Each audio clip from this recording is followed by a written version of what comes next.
Quarterbacks can run, but they cannot hide. Mel Kiper and Field Yates tell us who the best edge rushers are in this year's draft coming up. Plus, as always, we respond to your questions, your takes, and your draft dreams live as First Draft starts right now. Don't forget, scan the QR code, like and subscribe to the podcast, and you can be with us every Monday and Thursday. Mel Kiper's Mock Draft 3.0. Yes. Greeny, what's he teasing us with the phone stuff? He's scanning the QR code. Yeah, I'm scanning it. I thought I was giving you a hot tip somewhere. I wish. Phone on the screen and not expect people to say, "What the hell are you doing here?" No, he's scanning the QR code. He's getting that. Right, plus, I don't even know what the heck you're talking about with that stuff, so I'll leave that alone. Welcome to First Draft. That was an extremely parental moment that we had last week. Field, I've been on the Mel side of that. I felt like, and you will get it with your kids being as young as they are, young Fielding, you will eventually know this. That was basically Mel saying, what are you doing on your phone right now? No phones at the dinner table.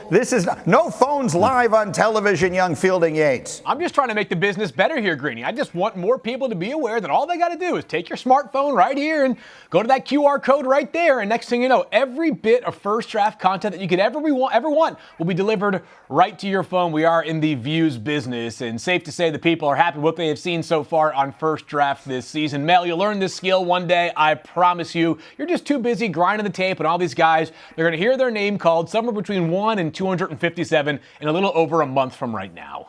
Yeah, I've got about 25 Orange Crushers that I've been looking at over the weekend. So I wish we had more time for Orange Crushers. But to me, it's distracting. You know I'm technically challenged. So when you see phones and you see all this stuff, I don't know what the heck's going on. I don't know what you're doing. I'm assuming something's coming in, that you're getting info, because that's what's happening now. I just got 2 calls this morning already in terms of updating my mock 3.0 for tomorrow. So I tell you, the phones don't stop this time of year. And sometimes it does keep your head spinning, because now I just had to make a late change on my mock 3.0. Can you believe that?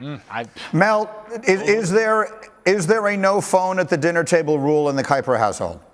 No phone watching TV rule, no phone on the boat rule, except when you need it. No phone anywhere, because, I'm not, when I say on the boat, just sitting around enjoying, not looking at your phone. Enjoy the view. Enjoy what's going on around you. So, no, phones, 10 years ago, I said, enough of that crap.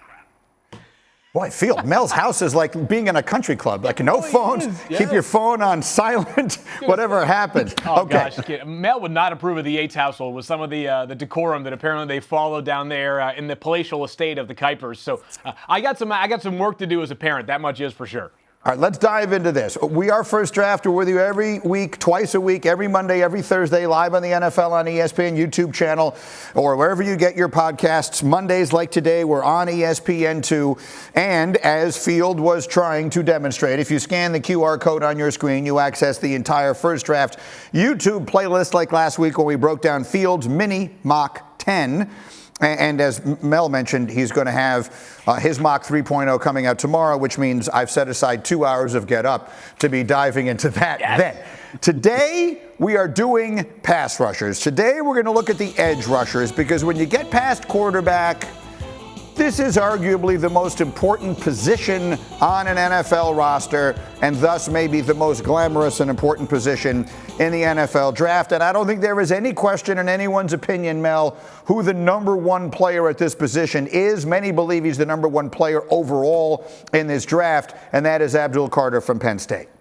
Yeah, I believe Carter's the second best player in this draft to Travis Hunter. But I think for Tennessee, you take the quarterback, Cam Ward, you take the guy who can make life miserable and close out halves and close out games in Carter, who did more this year than he had done the previous 2 years combined in terms of sacks and tackles for loss. Why? Because they turned him loose off the edge, off ball to outside, and you saw him beating those offensive tackles like a drum. Now, there were some games where some pretty good tackles will neutralize and contain a little bit, but that happens to everybody. But Abdul Carter, bottom line, 24 tackles for loss, 12 sacks, a couple of forced fumbles. And when you talk about the Cleveland Browns, can you imagine outside having Myles Garrett on one side and having Carter coming off the edge on the other side, right? If you're New England, same thing. So is Cleveland going to look at quarterback? Or are they going to look at Travis Hunter? Or are they going to look at Abdul Carter? So Carter's intriguing, because I think the way they attack, they haven't had anybody opposite Garrett. Can you imagine Carter and Garrett when you got Burrow and Lamar Jackson to chase around within that division and the AFC in general. So I think it's going to be really tempting for Cleveland.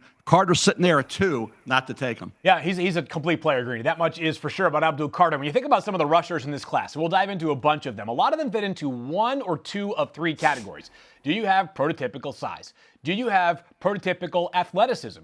Do you have a prototypical skill set, as in like a pass rush arsenal? Do you have the moves to make it happen at the NFL level? Some of those guys don't check all 3 of those boxes. Abdul Carter does. He's got plenty of size. He's rocked up at 255 or so pounds. He's an incredible athlete. That was showed off during his time as a stand-up linebacker that Mel referenced during the first 2 seasons of his Penn State career. And then finally, as far as a pass rush arsenal is concerned, he is not simply running around offensive tackles because he's a superior athlete to these guys that he is often facing off against. He's got some hand usage. He's got a spin move. He can get the job done in a number of ways. We can spend now until the draft debating who the best prospect is in the entire class, Abdul Carter or Travis Hunter. Mel and I both land on the Travis Hunter side, but to be clear, at least in my eyes, it's 1A and it is 1B with Abdul Carter alongside Travis Hunter. I always mention we take your tweets, Twitter X, use the hashtag #FirstDraft, and Mel, after you placed Abdul Carter at 4 in your last mock draft, we have this tweet from Michael Rodnick, who I am assuming is a Patriot fan, because he tweets, "Nothing would make me more happy than to see Carter fall to 4." Do you still see that? Give us a little advanced taste of what mock 3.0 is going to look like. Do you still see Carter falling as far as 4? Well, first of all, I think when you look at where we are right now in terms of grading and evaluating, if you look at the top group and you say, okay, who's going to go 4 to New England? We had Will Campbell penciled in. I had Carter going 1 to Tennessee, okay, in 2.0. And 3.0, and then Field was talking about, I think Field had Carter going 4. Is that correct, Fielding? In the mini mock, yes, that's in the correct. mini mock. Yep. Fielding had Carter going to 4. Tennessee, if they take Cam Ward at 1, then you look at Cleveland. Does Cleveland take Shedeur Sanders? Does he get to the Giants at 3? Cleveland has to look at Carter or Hunter and the quarterback. So they got options there. That means that if you go, say, Carter at 2 or Hunter at 2, one of those is going to drop to New England unless the Giants take him. And the Giants could take the quarterback. The wild card in all this is Shedeur Sanders. That's not a topic here. We're talking pass rushers. But you asked me about where Carter could go. It really depends upon what does Cleveland do it at 2 in terms of Shedeur? What does the Giants do at 3 in terms of Shedeur if he's sitting there? Because that impacts what happens with Travis Hunter and Carter, certainly whether he goes 2 or whether that other player goes 3 or 4. So it's possible that Carter gets to 4. I would say, based on what I'm hearing now, maybe not. All right, so I correct myself. It was Field's mini mock where we had Carter at 4, not Mel's. It was an exceptional mock, and certainly Michael Rodnick in New England loved it. All right, next stop, because there's no question who the best player at this position group is. It's Carter. Then we've got this dynamic duo from Georgia, Field, and a lot of people will be looking at either of them or both of them, Jalon Walker and Mykel Williams. Yeah, so these are 2 players who play for the same team, but have a very different profile that they bring to the table. Let's start with Jalon Walker, who, like Abdul Carter, has been a stand-up linebacker for much of his career. But Jalon Walker tied or led Georgia in sacks in each of the past 2 seasons with 6.5 in each of those 2 years. At the combine, he was 6'1", 243 pounds. The length is not great here at all. By no metric is that considered conventional for a pass rusher in the NFL, but the juice just pops off the charts. During a year in which Georgia had a lot of notable players on defense, there's no 2 ways about it. The most impactful player on a week-in, week-out basis was Jalon Walker. Some teams are wondering whether he would be better suited as a stand-up inside linebacker because of that modest length. I still believe he has the goods to become an edge rusher at the NFL level. He is the higher rated of these 2 Georgia pass rushers, but the other one is Mykel Williams, closer to 6'5" or even 6'6" and 260 plus pounds. He's got these huge arms as well. He had 14 sacks over his 3 seasons at Georgia. Now, he played much of this past season through an ankle injury, which limited his production and, frankly, his explosiveness as well. If you are looking at Mykel Walker in the first 10, 12, 14 picks, part of the calculation is what can this player become if he puts it all together? Because when you combine that sort of arm length plus that sort of inline power and some pass rush juice, you have a prospect who could become the best pass rusher on your team. I feel very strongly that Mykel Williams will have better production as a rusher at the NFL level when he's asked to do it a whole lot more than he did at Georgia, when not only do they rotate a lot of players because they have 5 stars on top of 5 stars, but, there are times in which they're saying to him, just set the edge, do your job so that the linebackers behind you have more space to operate with. He was not asked to pin his ears back and just rush all that often. But when he did, including against Texas on 2 separate occasions, Mykel Williams looked at times like the best player on that entire field. So a lot of upside there as well. Yeah, I like that great one. Phil was talking about it. He said couldn't figure out which way he likes better, so I said Mykel Walker. I'll take them both. Yeah, I'll take them both. I heard you say that, Phil. I know you're trying to figure out which one I like better. We'll say Mykel Walker. I'm a Jalon Walker Williams guy, and Jalon Walker both dominated Texas. You went to Texas Longhorn games. Yeah. You put those games on. It's like they couldn't block these guys. Walker had 3 sacks. Williams had 2 in each game. So against Texas, they were lights out. But overall, I think Walker's versatility is what really grabs you. The fact is you can move him around, and he was a guy that, like I say, number 11 in just about every game this year was impactful. Mykel Williams had the injury early on, and Kirby Smart said, hey, I give him a lot of credit. A lot of guys would shut it down. And in the year they're coming out, he played through it, and he still made things happen. He's got to get that more of a repertoire of moves, and I think the defensive line coach and the pass rush specialist that he's with will help him immensely once he's in the NFL. Right now, he's kind of an LT player. He looks the part. You want to see him translate all that talent into a little bit more domination. Unfortunately, this year, because of the ankle early on, we didn't have to see him at his best. Absolutely. I feel like going back to the first podcast that we did together, the 3 of us, when I joined you guys at the beginning of the season, we were talking about Mykel Williams right up at the top of this class. And now, as you mentioned, the injuries and everything else and other players come into place. But it's intriguing propositions, both of those players. We'll pause briefly on that thought. If your team needs a pass rusher in the draft, you need to be paying attention. We have plenty more of them on the way. It's First Draft, and we're back in just a moment.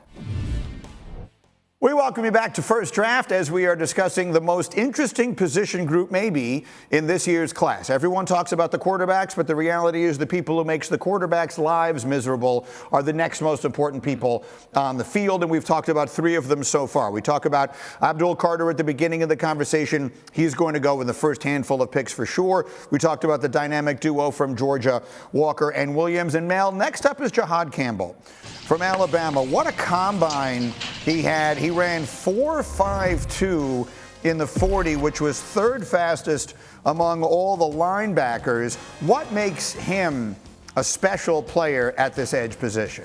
First of all, we're at number 11. Don't you look good wearing 11, getting after the quarterback and going sideline to sideline? That's kind of a hot number now. This guy is a hot prospect. When you talk to things like making calls for Mach 3.0, his name comes up a lot. Keep moving him up, because he was all over the field this past year. You think about what he was able to do. 7 or more tackles in 12 of 13 games, guys. Double-digit tackles in a lot of those games, 5 of them. LSU, he was unblockable. And to put together the kind of year he did field, doing everything. Coverage, getting after the quarterback, breaking down in space, making tackles, going sideline to sideline, showing great range. As Green said, reference that 4.52 at 6'3", 235 pounds, more length than Jalon Walker. I think he's going to be really intriguing in that anywhere really between 10 and 15 area of the first round. You could see him maybe be attractive to somebody because he's going to be off the edge in the NFL. They're going to move him around as well. We talked about Jalon Walker.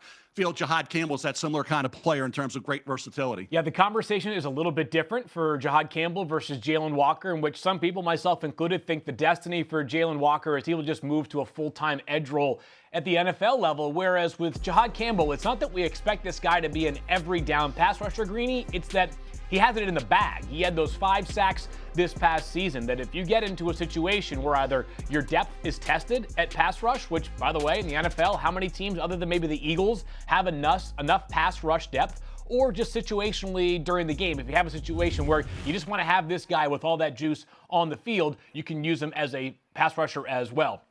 4.52 40 that Mel referenced at the Combine only solidify that this guy flies around the field. I do think, though, that to take a guy who's going to be an off-ball linebacker somewhere in the first 15 or 18 picks, he has to be special on 4 downs, just 4 downs, like got to have a situation, 4th down. Are you trusting this guy to be on the field? There isn't a scenario in which I don't want Jihaad Campbell on the field. He has separated himself from the rest of the linebacker class as the clear-cut best player at that position. He's one of the players I just did my notes on this weekend. He committed to Clemson at the age of 16, so he has been on the radar for a long time, ultimately flipped to Alabama, led the Tide in tackles last year, and we talked about the versatility. So that's Jihaad Campbell, a very interesting prospect. The one I'm most interested in field is Mike Green from Marshall, because every time his name is said, my head pops up, because I'm just waiting for them to add the Berg, and I assume they're talking about me. In this case, they most definitely are not. Let's talk about Mike Green. Yeah, unfortunately, Green, they are not, but Mike Green had a heck of a season this past year. He had 17 sacks, which is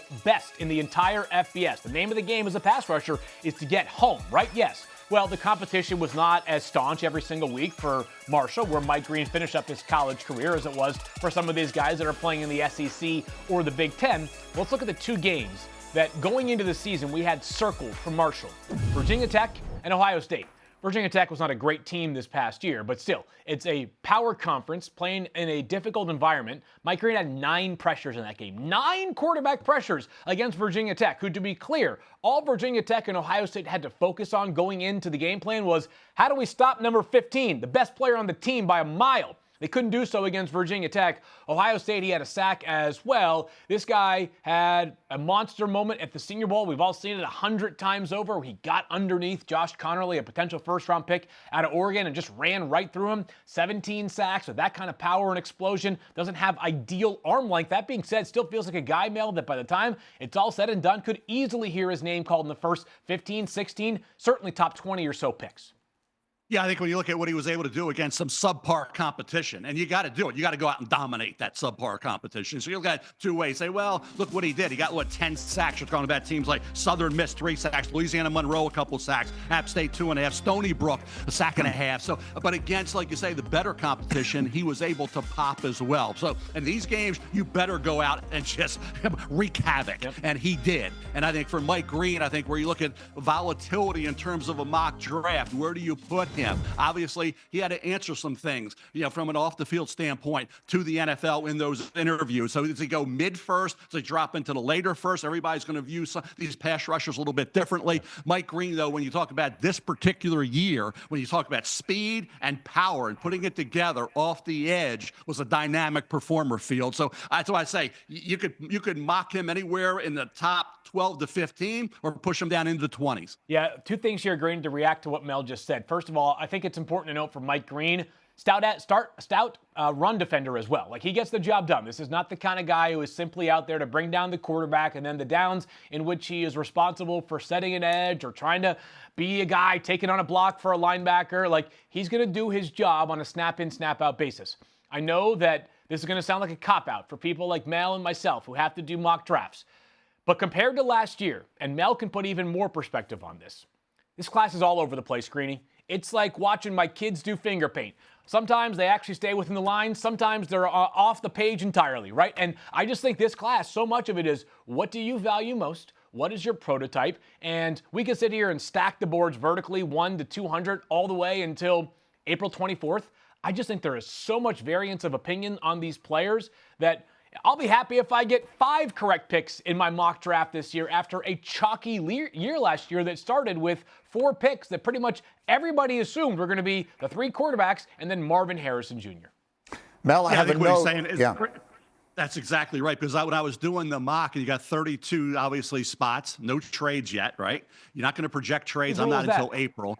So you have a situation where, what do you have, 40 to 45 players that you're considering in that first round. Agreed. And then it's a puzzle that you got to try to put together. So very difficult. You always feel bad once you do these. And I made a late change this morning because I felt bad leaving this particular player out. And I put him in, but I probably took out a guy that probably should have been in there. And that's the way you always feel, because you're trying to fill needs. You're adapting to free agency and adjusting from free agency. So mock drafts leaves you a little frustrated. You get a lot of sleepless nights when you're getting ready to do a mock draft. And that's certainly that today, after I put it to bed, I didn't even feel great about it. So I'm going to probably sit here and maybe try to tweak it again in the next couple hours. Please do, because we're spending our entire show on Get Up talking about it tomorrow, Mel. So we need this to be as ready as it can be. By the way, my favorite note maybe on any player that I've done so far, Mike Green from Williamsburg, Virginia. Anybody know whose high school he went to? He went to the same high school as, pretty good if you're a pass rusher, went to the same high school as Lawrence Taylor. Oh, wow. So, Pretty good. If he could be 25% of that, then I think the team will be very happy that took him. We continue with the players who will be terrorizing quarterbacks over the course of the next decade or so as we roll on. It's First Draft, and we're back right after this. Moving along here on First Draft, that is Mel, that is Field, I am Greeny, and we are breaking down the edge rushers, the pass rushers, the guys whose job it will be in this year's class to make life miserable for the quarterbacks. And as has been pointed out repeatedly, it is tough to do. There are a lot of really good players in this class at this position, and they're so different from each other, stylistically, size-wise, the things that they do. So there's going to be a lot of fit that goes into what order these players wind up getting drafted in. And with that thought in mind, Field, let's talk about two more guys that I know you love. Certainly one of them, Shemar Stewart, went nuts at the Combine and was maybe the talk of everything. And then there's Nic Scourton, who is another player that I know a lot of people are very high on. Hey, if you're watching this on video right now and you see 1.5 sacks, who messed up the graphic there? Nobody. 1.5 sacks for Shemar Stewart last year and the year prior and the year prior to that. If the draft were only about the Combine, Shemar Stewart would be the first overall pick. Congratulations, you are a Tennessee Titan. This guy is, as Mel always calls him, an LTPer, a look-the-parter, 6'5", 264 pounds. He ran a 4.59 40 at the Combine, jumped 25 feet in the air and 25 feet in the broad jump as well. An incredible athlete.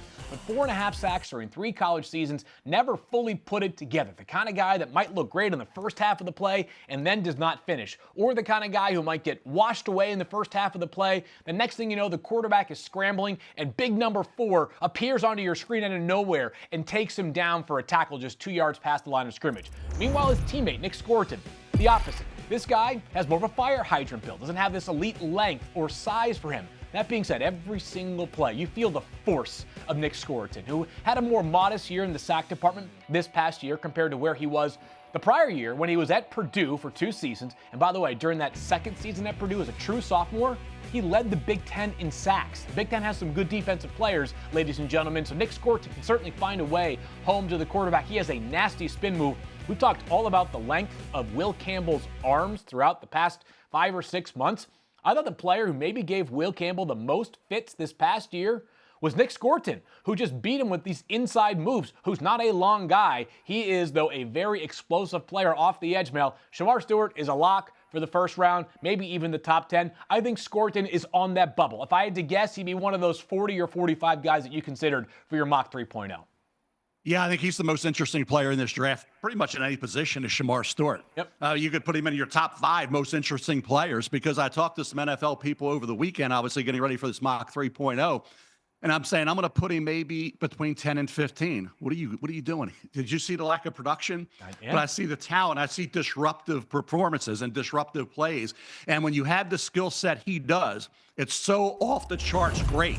And you referenced it, Field. I'll give you the numbers. I mean, this kid, you talk about an LTP, or 6'5", almost 270 pounds, 1.58, 10, a 4.59, 40, 10, 11, broad jump, 40 vertical, 34 plus arms. But no sacks the last 7 games, the last 3 years, guys. No sacks the last 7 games, each of the last 3 years. What? Now, that's where people were screaming, saying, all right, if you have all that talent, why aren't you getting 7, 10, 12 sacks in a year, okay? And that's where it's going to be debating, can a defensive line coach and a pass rush specialist that these teams have now get the most out of Shemar Stewart? He says, hey, I'm the best player in the draft. You don't take me number 1, you're crazy. Now you got a chance to prove it. And I went back this weekend and I looked at guys that came out without great sack production. We know about Oweh. Remember? Eric DeCosta, GM of the Ravens, great GM, took Oweh at the end of the first round. He didn't have a sack his final year at Penn State, but he had sack production prior to that, okay? So he had 5 in 2019, none in 2020. He had 10 sacks this past year for the Baltimore Ravens.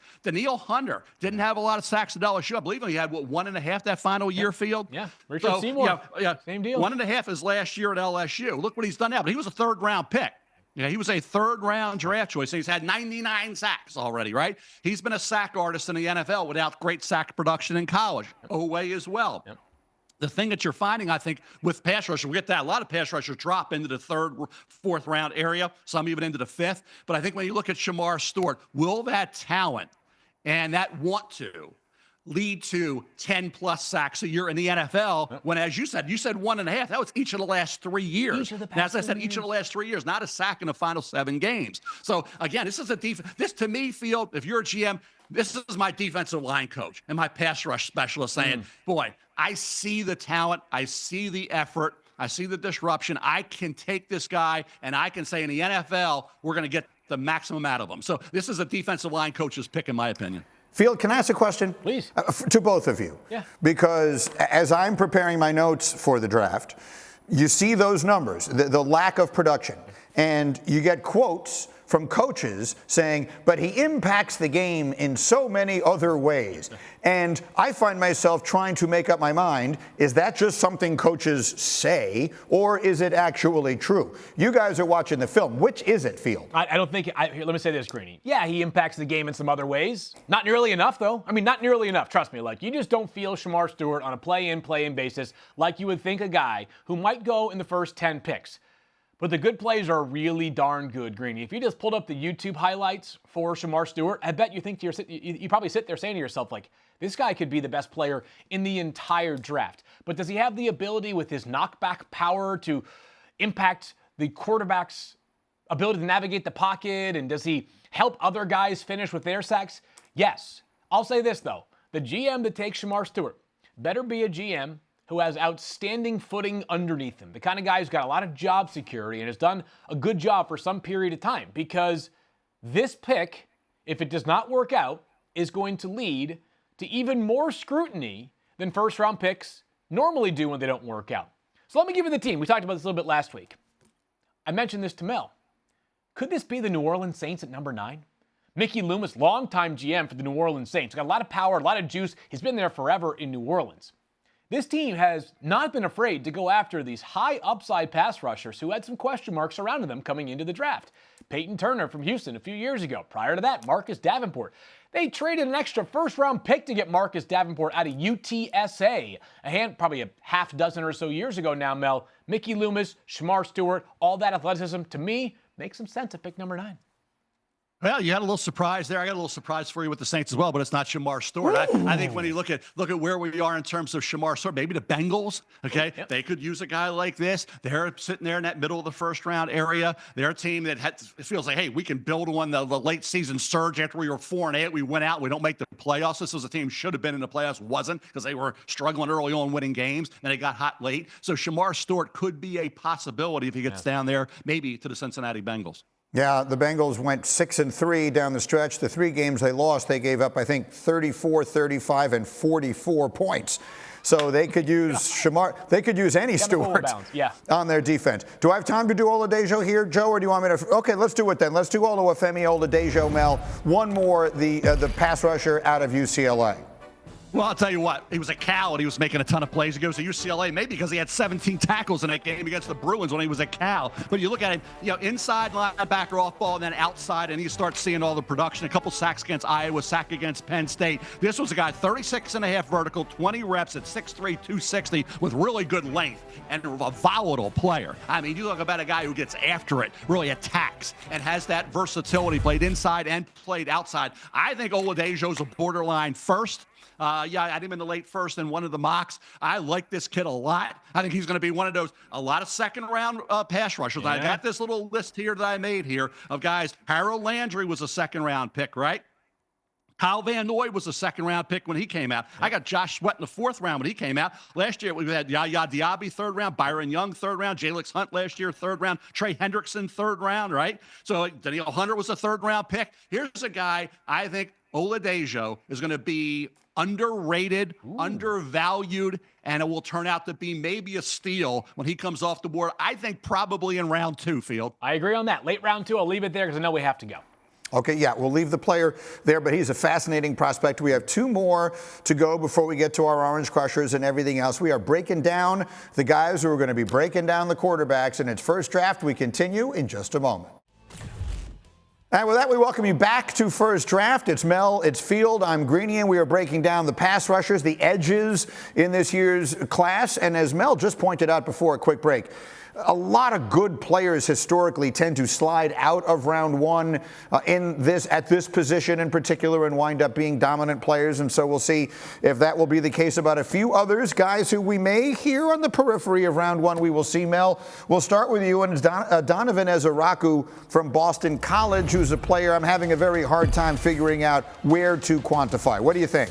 I'll tell you, he's got bend. He's got the length at 6'2.5" with the arm length. He's nearly 250 pounds. What I love about him, I'm talking about impactful plays. I love the forced fumble number. Forced fumbles will tell you a lot. In college, if you're disruptive, you're getting after the quarterback, you're stripping the football, you're making things happen there. 8 forced fumbles for Ezeiruaku the last 3 years. This past year, he had a sack against Missouri, a couple against North Carolina, Syracuse, Michigan State, Florida State, 3 against Western Kentucky, 3.5 against Pitt. This kid brings it. And when you have bend and field at that height, you have the length, and then you talk about the ability to close on the quarterback, and you play with sustained intensity. Donovan Ezeiruaku, remember, Max Crosby was a 4th-round pick, okay, coming out of the Mid-American Conference out of Eastern Michigan. So we've had others. Andrew Van Ginkel's had a pretty good career in the NFL, was a 5th-round draft choice. T.J. Watt barely went in the 1st round, was like the 30th pick. So these pass rushers, for whatever reason, do slip through the cracks. They do, Okay? Remember Pernell McPhee. Remember Zadarius Smith in the late rounds to the Ravens. I can go on and on. This position, you can get some real value and some real steals. And I think Ezeiruaku, you mentioned Oladejo in the 2nd round. Ezeiruaku's a borderline 1st, but probably a 2, Field. I think he might be a borderline late 1st, Mel, because of the fact that there are going to be teams that are drafting late in the 1st that play a lot of games with a lot of leads, right? If you're picking 29th or 32nd, it's because you're a really good team. And when you have a lot of leads, what does that mean? You get to pin your ears back and rush. And that is what Donovan Ezeiruaku can do. By the way, scouts love the fact that this guy stayed at Boston College last year, right? He had a big year in 2023. And of course, in this age of college football, sticking around at a school at that size relative to other ACC or SEC powerhouses says something about the person involved. A-plus character for Donovan Ezeiruaku. And one more edge rusher to note here, Greeny, is James Pearce Jr. from Tennessee. Another guy where I call it the Rorschach test, right? What do you like about James Pearce Jr.? Well, you love the natural athletic ability. Talk about a guy who can bend. He can really bend now. He ran that 4.47, a 4.47 at 6'4" at the combine. But how impactful was he last year? How consistent was he last year?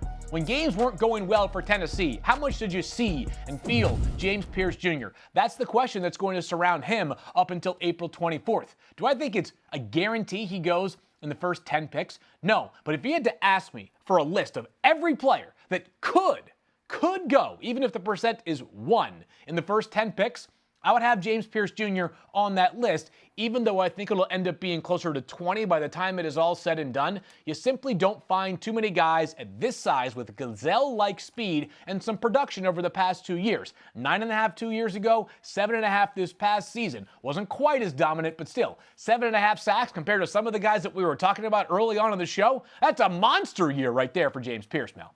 Yeah, and Grady, you were talking about Mykel Williams. We had James Pearce Jr. in the mix to be the number 1 pick overall. And, of course, he didn't have the production he had the previous year. And, obviously, you talk about interviews. And all these players' interviews are very important. And for James Pearce Jr., interviews, how did teams view him moving forward into the NFL? That was critical as much as anything else testing-wise was at 6'5 1/4", 245 pounds, with that ability to close like he did. And he played stout. He's not a guy just as an edge rusher, a one-trick pony. He can play the run. He can steal the edge. So for James Pearce Jr., he could get, some of these teams might capitalize on a little bit of a drop. Maybe he gets into the late 1st. Maybe he gets, like talked about the Bengals with Shemar Stewart. They could look at Pearce. Detroit Lions need a pass rush. The Eagles always take one. Do the teams move up and look at James Pearce? I think because he's so talented, Field, and he was so dominant 2 years ago, and he had a high grade going in, and then he kind of dropped off. I had people saying he's probably going to be a second rounder. Yeah. So again, he could be, a lot of these pass rushers, they're not all going to go in the 1st round. Okay, they're going to be in the 2nd, 3rd round, some of these guys, and they're going to be some good picks at that point. But James Pearce Jr., talent off the charts. That's why I almost fell out of the chair, Field, when you said the potential to go in the 1st round, because I try and keep track of these things in that grouping.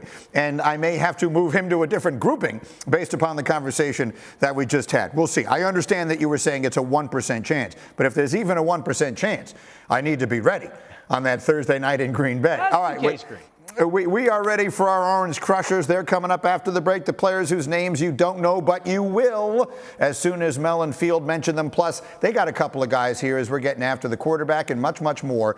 It is the first draft, and we are back right after this.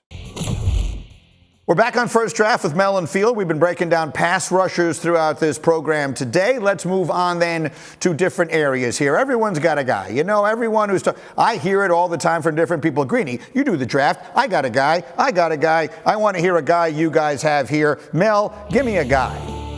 Well, I'll tell you what, TreVeyon Henderson had a heck of a year, but he can thank a guy like Quinshon Judkins coming in as a transfer portal from Ole Miss to Ohio State. He can thank him for a lot of what happened because he was able to be fresh, healthy, and playing the whole year because durability with Henderson had been a concern. Yep. But when you got Judkins slamming it in there and getting the production, this kid had 16 touchdowns at Ole Miss, 15 the second year, and 14 at Ohio State. So really 2 years in the SEC getting it done, and then go for over 1,000 yards this year, catch the ball out of the backfield, and be a great compliment to TreVeyon Henderson. We talked about Donovan Jackson being an MVP guy for Ohio State when he filled in for Josh Simmons at left tackle. How about what Quinshon Judkins meant to TreVeyon Henderson, who was able to maximize all that talent and stay on the field and make all those big plays field. Quinshon Judkins is as much of a key entity as anybody for Ohio State, and their great run through that gauntlet of top echelon teams to win a national title for the Buckeyes. And I'll say this, I think both Quinshon Judkins and TreVeyon Henderson go in the first half of the second round. I hope the teams that make that investment consider following a model like they did at Ohio State last year. I'm not sure either one of these guys is a player that I want carrying the football 20 to 25 times a game at the NFL level for multiple seasons, but you get him in that 12 to 18 touch per game capacity, these guys can both be excellent. My guy is a player who, last I checked, if you're an offensive lineman, you're protecting the quarterback, the fewer sacks you give up, the better. How about 0 sacks allowed? 0 over the past 3 seasons for Wyatt Milum playing left tackle for West Virginia. Now, it ain't always pretty, man. This guy is not this big fleet-of-foot athlete like you see at some of these other players who will go in the first round, but he's sturdy, he's dependable, and he plays with force. For all those reasons, and because of the lack of top-end athleticism, I think he's going to be a guard. I've got him graded as a guard in this year's NFL draft, and I just think that you're going to find that offensive line coach is going to spend some time with him either on the tape or is going to have him in for a 30 visit or do a pro day or do a private workout. He's going to say, I want one of these guys. Are they flashy? No. Do they get the job done every single play? That is usually the case for Wyatt Milum. Again, 3 years in a row without allowing a sack as a left tackle. That is almost impossible to do no matter what level you are at. I think Wyatt Milum ends up at guard and becomes a really good player. I've got a mid-third round grade on Wyatt Milum right now. It was a consensus. Go ahead, Mel. Granny. When you look at these offensive linemen, and we do this a lot, we're taking tackles and moving them to the guard, right? Yep. Jonathan Ogden played guard his first year in the NFL at 6'8". So we talk about Will Campbell at 6'6" and change. Can he be a guard? Jonathan Ogden played guard because Tony Jones was the left tackle with the Baltimore Ravens that first year. Ogden was 6'8", right? We're talking about Mekhi Becton. Where does he end up playing? Guard after being a tackle coming in. So this moving inside the guard could happen with a lot of those guys. We're about, will Kelvin Banks Jr. be moving in from Texas to that guard spot? Cornelius at Oregon, the right tackle, could he move inside to that guard spot? There's a lot of that going on with teams and that versatility that they will have to show and they will be able to show once they're in the NFL. Milum was a consensus All-American this year in the Big 12's Offensive Lineman of the Year. But you just answered one of my questions. When I did my notes on him, I wanted to find out, do teams project him as a tackle or a guard? I think Field, you speak for a lot of people when you say he likely moves inside. Okay, Mel, I know you only do this show so that we can get to this at the end. The Orange Crushers, Mel's favorite part of the show. We're going to take a player that you've never heard of, and we are going to give him the national recognition he deserves. Mel, who was your Orange Crusher? Hey, May through August is my Orange Crush time of the year, but we're going to have Orange Crushers leading up to the draft because this guy crushes it. Now, I got a couple. I got an entry, guys. You know, we've got Kentucky Derby coming up. I got an entry. I'm going to go with 2 Georgia Bulldogs here, not just Chaz Chambliss. How about Dan Jackson? Dan Jackson, safety. Yeah, both these guys, I feel you've talked about him before, but it's an entry because neither one of these guys were invited to the Combine. Chaz Chambliss was as productive as Jalon Walker in terms of impactful plays. Okay, didn't have the tackle numbers. Yeah, about 40, but he had the tackles for loss. He had the sacks. He can play fullback, Field. Kirby Smart can throw him in there and so go block and lead our tailback into the end zone. Chaz Chambliss can play inside, outside, special teams, fullback. You're talking about the late rounds of the draft. A guy at Georgia who was productive like he was. And remember, you got to wait your turn at Georgia because there are a few guys, most of them with the Eagles right now, that can play at a high level at that linebacker spot, right? So Chaz Chambliss, not invited to the combine. Dan Jackson, safety, not invited to the combine. I like that both those kids on my football team. Yeah, no doubt about it. Give me those guys on day 3. They can, maybe even the 8th round, the undrafted free agents. Dan Jackson, a little bit of an older prospect. He'll be 25 this upcoming season, but had a great pro day. He ran really well, and the production was ridiculous. You mentioned how Chaz Chambliss was as productive as some of those top-tier edge rushers on that team.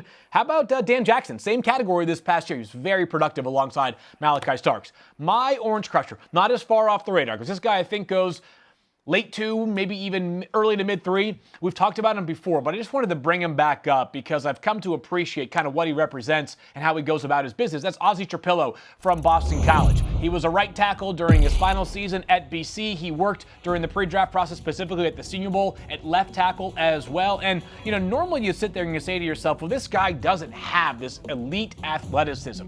And that is the case. Can you really play him as a starting right tackle in the NFL? Ozzy Trapilo is just so darn big, Mel. I mean, this guy is 6'7", 6'8" with these long arms. Reminds me last year, Miami's second-round pick. Not in terms of the style of play necessarily, but just Patrick Paul coming out of Houston was so big that even if he wasn't this unbelievable athlete, just getting around the player was hard to do. Ozzy, the son of the late Steve Trapilo, I know you scouted him back in the day, got drafted by the New Orleans Saints, passed very tragically at a young age after a time with the Patriots as well. Ozzy played a lot of good football for BC over the past couple of years. I think he's a right tackle in the NFL with left tackle swing potential if you needed them in a pinch, Mel. I think this guy goes somewhere on day 2 as a top, call it 60 to 85 pick.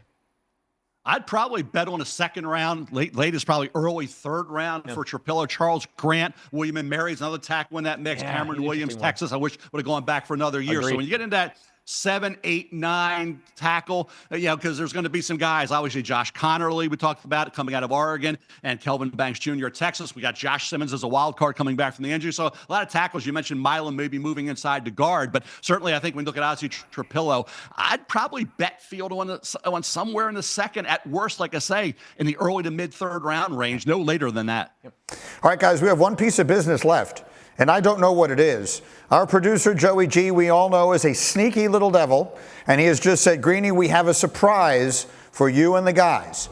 So he's going to show it to us now. Yes! That's tremendous. How do I throw that out? I have said it before, I'll say it again. We have the best hair of any podcast in America. I know, Mel, there are a lot of podcasts out there. I don't know what you like to listen to, but there's podcasts on practically every subject under the sun. I will put our trifecta of hair up against literally anyone's in the entire industry. Mel, your thoughts? Well, I'll tell you what, that was me in 1984. That was 84. Because I'll tell you what, it was wild back in those days. You look at that footage. I think I have it up on my Twitter X page. Yeah. Okay, go up there and check it out. 84 hair was very similar. Like Woodstock Mel right there, huh? Oh, I'm telling you, it was out of control. Totally out of control, boy. I don't know. I remember sitting there thinking, man, you know how your face, you feel a little itchy? It's from the hair. It was always the hair. It's too much hair. I had to keep pushing it back. It was distracting as hell. So, yeah, the hair started to get cut a little bit more when I met Kim. Kim hated long hair. And John Wildhack, AD at Syracuse, said, loved Kim more than he ever did because he knew she would keep my hair manageable and looking better than it did back in the day when it was, like I say, wild and crazy. It's the stuff of legend. And Field, whatever, I said it to you last week, whatever new thing it is you're doing, keep doing it, my man. It's working. Some is good, more is better. It is working for you. You got to name who's responsible for this, Field. Give us a name. You, Mel Kiper Jr. and Chapin Yates, my wife. Really? Yeah. Chapin? Oh, yeah. Following in the footsteps of Kim Kiper doing the hair? Really? Yeah, of course.